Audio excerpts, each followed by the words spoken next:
Hi friends, welcome to Salem புனிதாஸ் recipes. இன்னைக்கு முட்டை gravy செய்ய போகிறேங்க. அது வேக வைக்காமல் முட்டையை அப்படியே உடச்சி ஊற்றி அது களையாமல் எப்படி செய்கிறது அப்படின்னு இந்த வீடியோவில் பார்க்கலாம். வாங்க வீடியோக்குள்ளார போகலாம். முட்டை குழம்பு செய்கிறதுக்காக நான் ஒரு 200 கிராம் பெரிய வெங்காயம், 200 கிராம் அளவுக்கு தக்காளி எடுத்துகிட்ருக்கேங்க. பெரிய வெங்காயத்தை பொடியாக கட் பண்ணிக்கலாம், தக்காளியை அரைச்சிக்கலாம். எப்படி செய்கிறதுன்னு இப்போ பார்க்கலாங்க. இப்போ டொமேட்டோ பியூரி ரெடி ஆகிடுச்சு. 3 டேபிள் ஸ்பூன் அளவுக்கு எண்ணெய் சேர்த்துக்கலாம். இப்போது எண்ணெய் காஞ்சிருச்சு. இது கூட ஒரு 1/4 டீஸ்பூன் அளவுக்கு சோம்பு, அப்புறம் இந்த கரம் மசாலா சேர்த்துட்டு இது கூட நல்லா பொடியாக கட் பண்ண வெங்காயமும் சேர்த்துட்டு நல்லா வதக்கிக்கலாங்க. 1 டேபிள் ஸ்பூன் அளவுக்கு உப்பு சேர்த்துட்ருக்கேங்க. இப்போது வெங்காயம் நல்லா வதங்கிருச்சுங்க. இது கூட 2 டீஸ்பூன் அளவுக்கு இஞ்சி பூண்டு விழுது சேர்த்துக்கலாம்.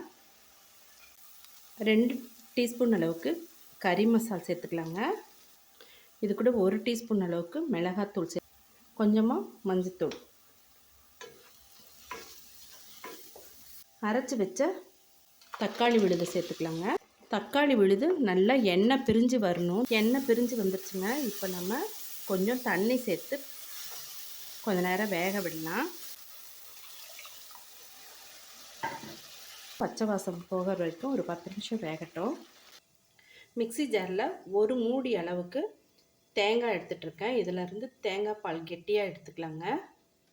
இது கூட நான் 1 டேபிள் ஸ்பூன் அளவுக்கு பொட்டுக்கடலை தூள் சேர்த்துக்கணும். அதை சேர்த்துக்கிறேன்.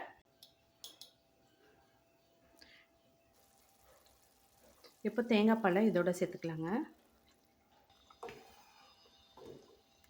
பாருங்கள், இந்த அளவுக்கு திக்காக இருக்குது. நாம் இப்போ அடுப்பை சிம்மில் வச்சிடலாம். ஒரு 1/2 டீஸ்பூன் அளவுக்கு பெப்பர் பவுடர் சேர்த்துக்கலாம். நல்லா பொடியாக கட் பண்ணால் கொத்தமல்லி தழை சேர்த்துக்கிட்டாச்சு. இப்போது இதில் 2 டீஸ்பூன் அளவுக்கு நெய் கொஞ்சம் சேர்த்துக்கலாங்க. இப்போ நம்ம முட்டையை உடச்சி ஊற்றிக்கலாங்க.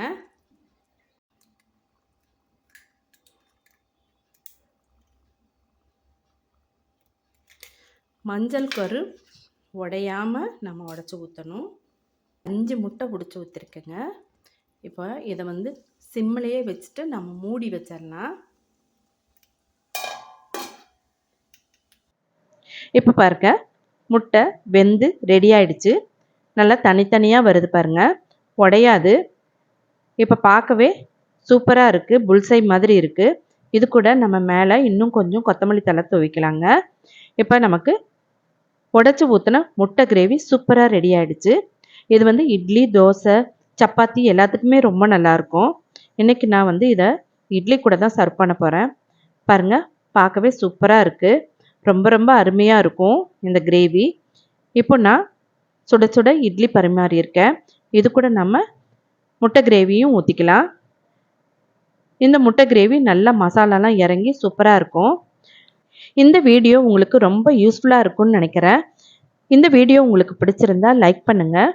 சப்ஸ்கிரைப் பண்ணாதவங்க சப்ஸ்கிரைப் பண்ணுங்கள். உங்கள் ஃப்ரெண்ட்ஸ் அண்ட் ரிலேட்டிவ்ஸ்க்கு ஷேர் பண்ணுங்கள். இதே மாதிரி ஒரு யூஸ்ஃபுல்லான வீடியோவில் மீட் பண்ணலாம்.